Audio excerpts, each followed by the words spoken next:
Welcome, everyone. We certainly thank all of you for sticking around. And I would like to say we saved the best for last. The Washington Diplomat, which is seen as the paper of record for the Washington, D.C. Diplomatic Corps. We are now graced to have with us two members of respective embassies to share with us their thoughts on this entire issue that we have been discussing for the last 2 days around the issue of healthcare. And so before we get into our two guests and their respective expertise on what's happening in their country and how that is playing out for them here in Washington, D.C., we want to first thank our sponsors, Cigna, Children's National Hospital, the George Washington University, Kaiser Permanente, Home Care Connections, and Jean Duplain Enterprises. We certainly thank you for all of your support with our phenomenal conference over these last 2 days. And now I want to introduce our two guests who come to us from their respective embassies. We have with us Dr. Djaoued Bedjaoui. I said Correct. that much better backstage. He's with the Embassy of the United Arab Emirates. And we also have with us Dr. Marise Nougeira, and she is with the Embassy of Brazil. I also believe I pronounced that much better backstage as well. So please forgive me if I did not pronounce your names correctly. And so we want to hear from each of you. And I would ask if you could speak to our audience, because what we have been talking about throughout this conference, we have heard from a number of people speaking on issues from innovation to top healthcare to accessibility of healthcare. But also, as we look at all of this through the lens and the backdrop of the pandemic that has been raging for more than a year, there have also been unique challenges that's confronted our entire global community. And one of those key issues has been the issue of global health. And so I would like for each of you, beginning with you, Dr. Nougeira, to speak about how the pandemic is impacting the country of Brazil. Talk about the challenges that you all are facing, where you all are right now, how you are coming out of this, the issue and challenge of getting vaccines and also getting vaccines into people's arms. So just share with us the 30,000 foot level of what's happening in the country and how you are engaged on this issue here in Washington from your embassy. Well, good morning. Thank you, Eric, for the question, and thank you to Diplomat for this invitation. Well, first of all, I would like to tell you that I'm not kind of a health attaché in the embassy. We don't have this special position. I am a diplomat, and by chance, I am graduated in medicine with post graduation in radiology, and well, this helps a lot to manage health issues. But unfortunately, we don't have a kind of a specialized diplomat to cope with these issues.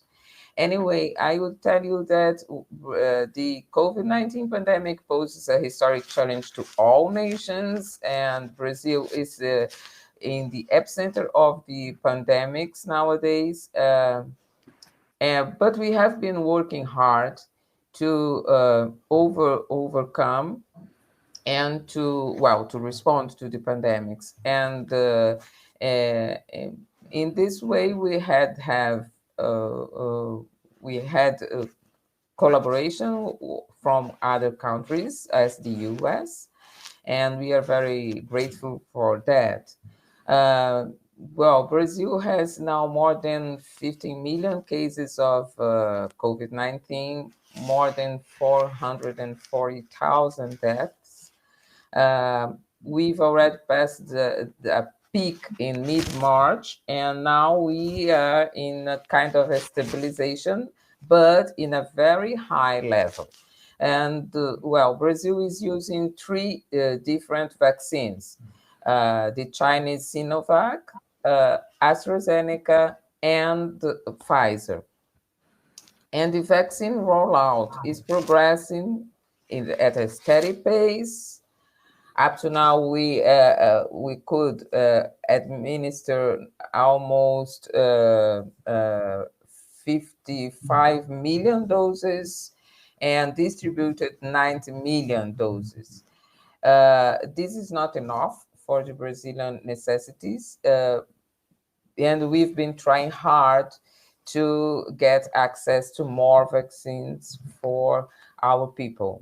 We know that this will be very important to control the spread of the P1 and P2 variants, the Brazilian variants, and also to save lives and to control the pandemics.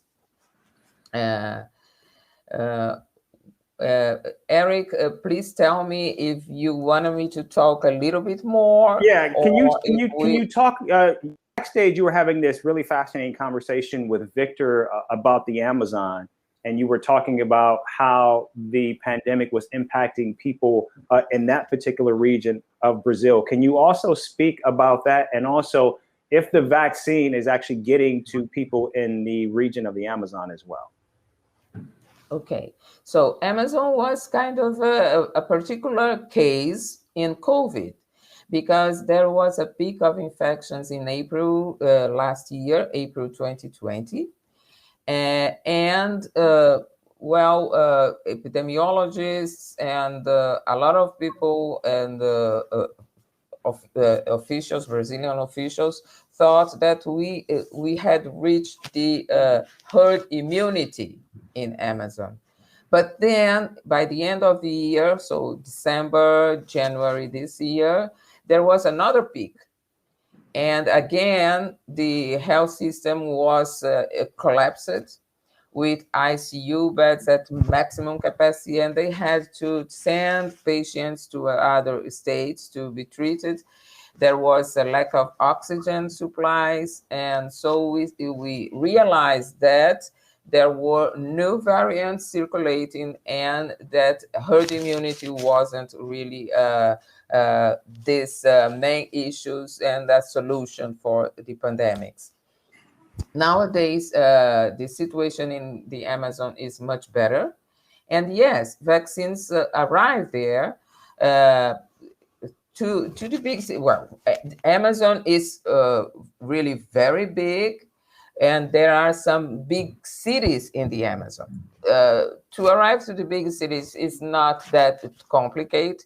The difficulties we can have is to go to the remote communities, from indigenous peoples and riverside communities.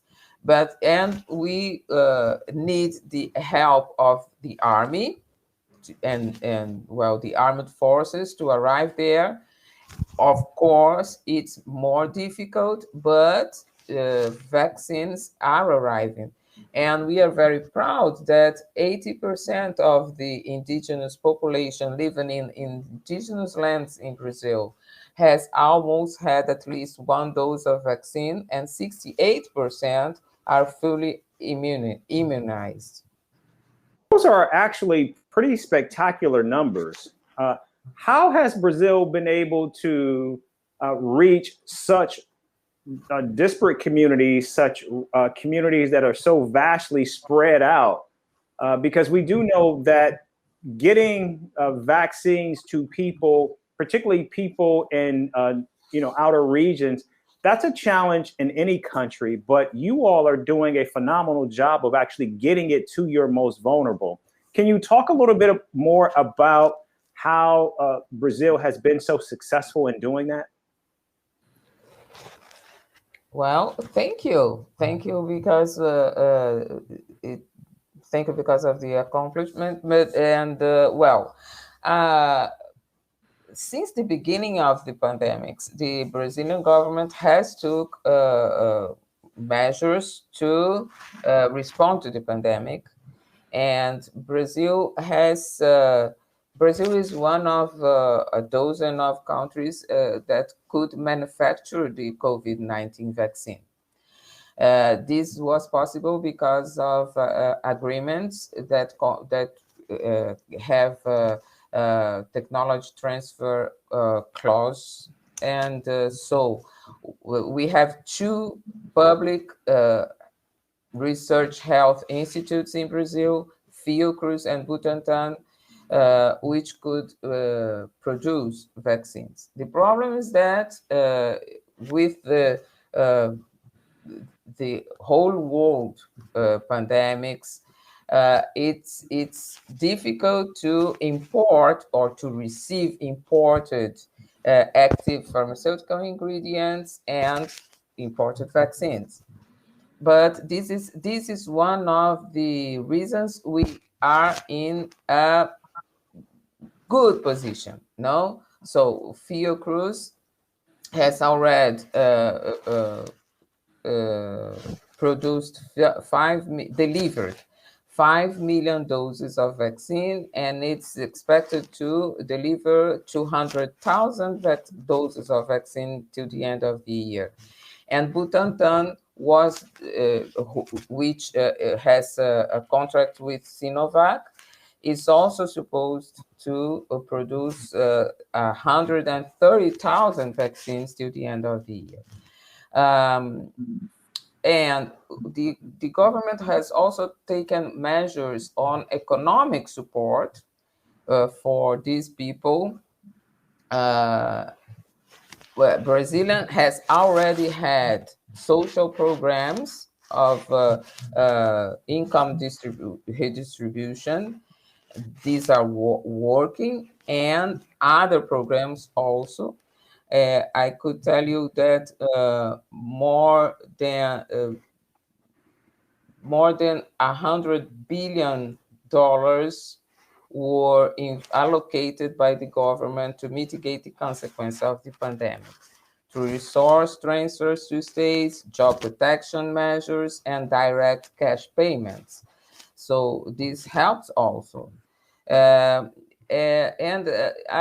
would like to highlight that Brazil has the Brazilian Constitution takes health as a right. So this right to health is important, and we have an universal health coverage system.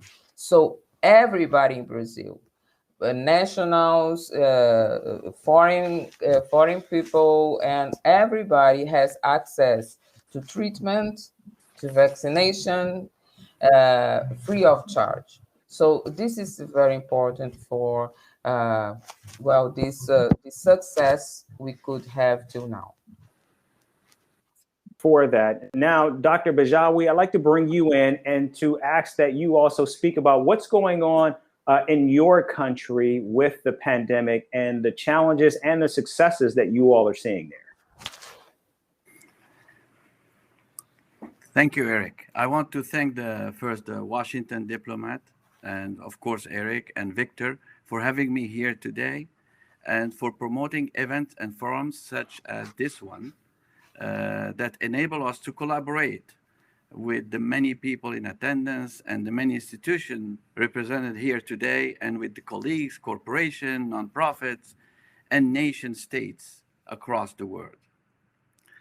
As this past year has shown us, when illness and disease strike, we are all the same.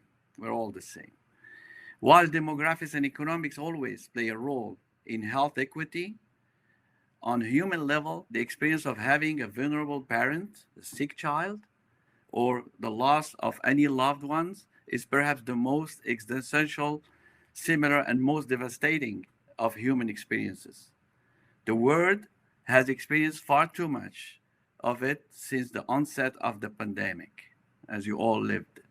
But out of the worst scourge the world has seen in the over century came some of the most extraordinary stories of heroism, humanity, help, and hope. It has never been a greater moment to start seriously building a stronger world health community together to fight this pandemic. All of the world's great religions have a similar saying: if you save one life, you save the world.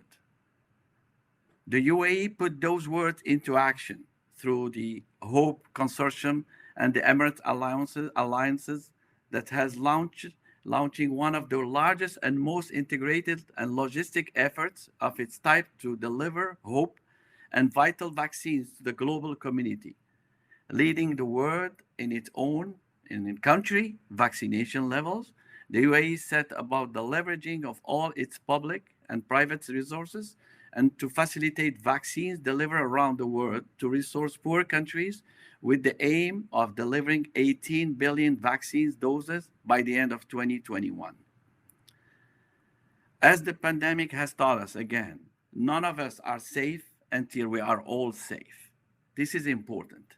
I repeat it many times, none of us are safe until we're all safe in the world. So healthcare or medical diplomacy prioritize the existence, sameness of the human condition and the universally recognized values of good health and the eradication of this disease that are shared by every culture, every race, every religion, every family, every individual. It is an opportunity to leverage our collective effort, resources, to launch a global conversation focused on these differences that divide us, but rather that share the interest in the healthcare and the human condition that bind us. The UAE believes it has a significant role to play in that conversation through the embassy and also the world stage. This pandemic has taught us another thing with all of our latest breakthrough discoveries, that we are not out of the woods yet. And we need to think seriously about developing in-country product and strategies for reasons of national security.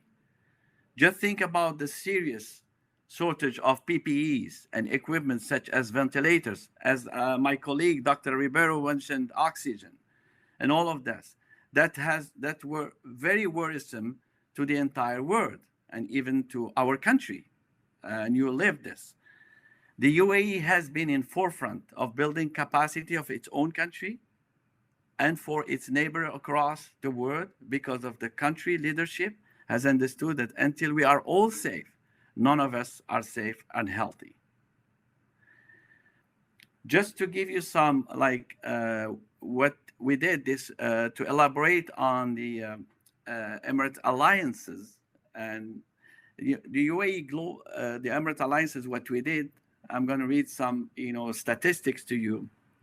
The UAE has played a critical role to facilitate and accelerate distribution of COVID-19 vaccines to developing countries and help combat the coronavirus pandemic. With its logistics, networks, location, the UAE is well positioned to help ensure countries around the world have equitable access to vaccines against COVID-19.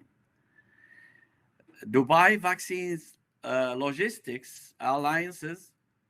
The Dubai Vaccine Logistics Alliances combines with the expertise and global reach of Emirates Airline with DP World's worldwide network of port and logistic operations, along with the infrastructure of Dubai Airport and International, has been able to deliver around 60 million doses of COVID vaccine to more than 50 destinations.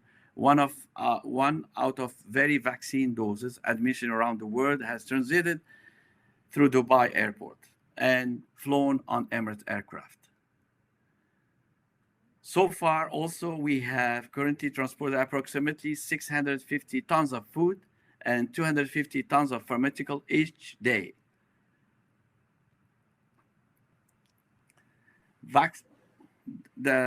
Eric, you have the stage now. I just okay. Thank you. I want you both to, if you can, speak how the pandemic. In our last panel discussion, we had a conversation where we had someone who talked about medical tourism and he had just gotten these new numbers that showed how the United States in 2019, pre-pandemic, saw a large surplus of Chinese coming to the United States for medical reasons. And of course, there was a large number of people of outflows from the United States for medical reasons. What are you all experiencing in your countries as it relates to the pandemic in terms of people seeking out medical resources outside of the country, and how has the pandemic impacted people who might be leaving the country for medical reasons or coming into the country for medical reasons? Let's start with you, Dr. Marise Nougeira. Thank you, Eric. In the context of the pandemics, I would say that people are not coming to Brazil for treatment, even though we've been helping or let's say treating also the Venezuelan immigrants who had already crossed the frontier to Brazil. And they are in the Amazon region also. So in this case, yes. And well, Brazil is the biggest country in South America. So our neighbors usually go for and back seeking for medical treatment in Brazil. But with the pandemics and the closure of the frontiers, this also posed more difficulties for this flux of people. What we can see nowadays beginning to happen is Brazilians looking for vaccines overseas because of the lack of vaccines in Brazil. So, but I wouldn't say this is a very important movement in this moment. We had medical tourism to Brazil a lot, but before the pandemics. No, let's see what will happen, and we really expect to be able to produce more vaccines and cooperate with our neighbors also in vaccines. No? And Dr. Bedjaoui, talk about what you all are seeing with respect to your country in terms of what's happening with your neighbors, and has the pandemic impacted inflows and outflows to and from your country for people seeking medical treatment? Actually, the UAE is like any UAE citizen is allowed to go overseas for treatment. This is in the constitution. So, of course, the pandemic has hit hard those people seeking treatment abroad. And also, in country, we have now a lot of major U.S. hospitals who they're open their, clinics and hospitals in UAE. So we have limited the medical tourism to only really severe cases such as cancer, but not regular cases, because obviously also because one of our first destination is the U.S. as medical tourism. So, and also hospital were telling us we cannot because of capacity. So they limit, and for any elective surgery, even cardiac surgery was considered as elective surgery.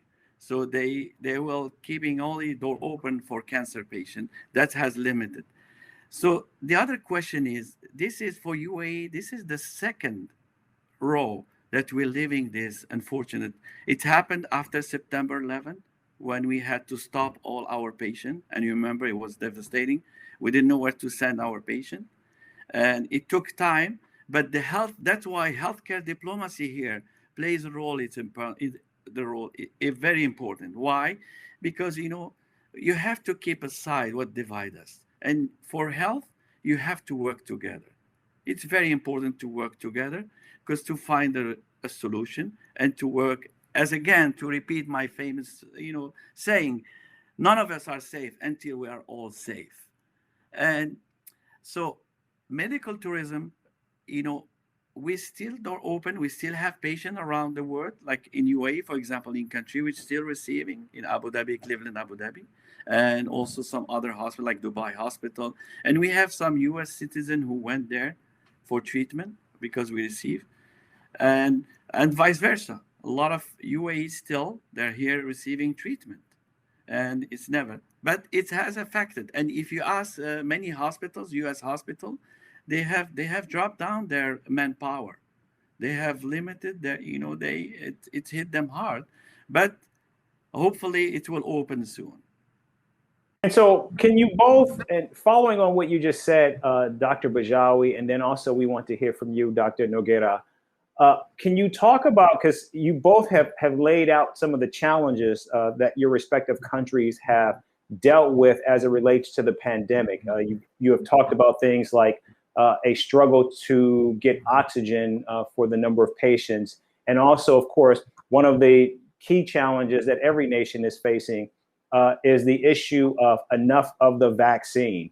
And so can you talk about where do the nations stand in terms of creating a pipeline for a stockpile to ensure that the country, your respective country, has what it needs to get through this pandemic? So, so about vaccines, Dr. Nougeira, you mentioned that there are 3 vaccines that your country has right now, but but also you talked about backstage, at least, about the need for more vaccines. Can you talk about some of the challenges that you're seeing right now in your respective countries and how you're addressing those respective challenges? So we'll start with you, Dr. Bedjaoui, and following with Dr. Nougeira.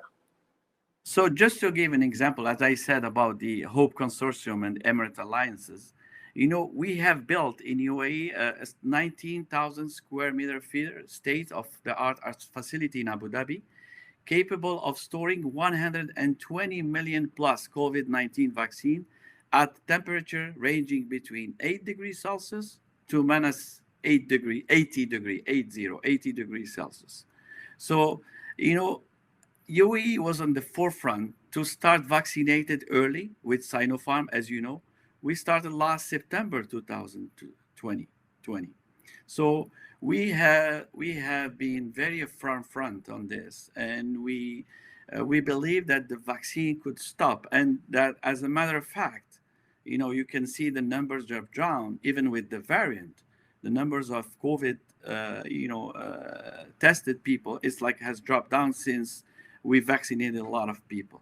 And we are in favoring the vaccine because that's the only way to stop the spread. I don't know. Dr. Nougeira? And also here, just to add one more thing, even here as an institution in DC, we were one of the first organization entity to start testing the staff. So as our leadership, they don't want to close door. So we kept the embassy working because we were testing every week. That's, we were thinking because of the leadership that we have. Go ahead, Sure. Dr. Ruben. Dr. Nougeira? Well, thank you, Eric, for the question. And it's I would say that Dr. Bedjaoui has already talked about solidarity. He didn't use the term, but he has been talking about that. And solidarity is very important at this moment, no? And unfortunately, what we've been seeing with the pandemic is a huge politicization, and this is really not the best way to move forward. And Brazil is an active player in multilateralism, and in this regard, I would say that for us it's very important the movement of WHO, of the World Health Organization, with COVAX facility. Brazil joined the COVAX facility last year and has already received 1 million doses from COVAX, and we are expecting to receive a few millions more. This is important, and we really hope that we will be able also to share vaccines with other countries. But we need to have access to the the ingredients, no? And so we've been working hard. So we would say that we are exercising health diplomacy as a means to achieve vaccines, medicines, and medical supplies to tackle with the COVID crisis and the COVID threat. So we've been trying to foster the cooperation we've already had with developed countries and others. So the capacity Brazil has today to manufacture vaccines is due to agreements with China, with AstraZeneca, and we have a long-standing cooperation with the U.S. Throughout the pandemic, the Brazilian government has maintained scientific cooperation with several international partners. We are very proud that Brazil has been invited to participate in regular meetings held by the Office of Science and Technology Policies of the White House. And in this fora, we can also share our knowledge and our experience, especially with this P1 and P2 Brazilian variants of the virus. And it's very important also sometimes to have the help of governments to facilitate our access to private producers, no? And what we really think is that we have to work together in order to overcome this threat, and also to work together for preparing for future pandemics. We really think that the best forum for that is the WHO, and we are always able to work with our fellow countries. I want to thank both of our embassy representatives, Dr. Marise Nougeira from the Embassy of Brazil and Dr. Djaoued Bedjaoui from the UAE for being with us today. Thank you both so much for sharing your insights as well as your successes and your challenges that you have confronted over this last year and a half or so as we have all tried to move through this pandemic. Your insight has been tremendous to us, and we thank you for taking time out of your very busy schedules to join us at this conference. Once again, I want to encourage all of you who are watching this conference to be sure to take advantage of the networking sessions that are going on right now. In addition to that, we want to make sure that that we just give again another round of thanks to our sponsors: Cigna, Children's National Hospital, the George Washington University, Kaiser Permanente, Home Care Connections, and John Duplain Enterprises. Again, thank you all for your time today. We really appreciate it. Thank you very much again, Eric, Victor, and congratulations to the Washington Diplomat for this event. Thank you. Thank you, Eric. Thank you, Victor. And thank you, Dr. Ribeiro. It was nice meeting you. Nice to meet you. It's a wonderful opportunity. You gave us a wonderful opportunity to, as she said, to share the word of let's go home with this solidarity in health. Thank you. Thanks, everyone. Thank you.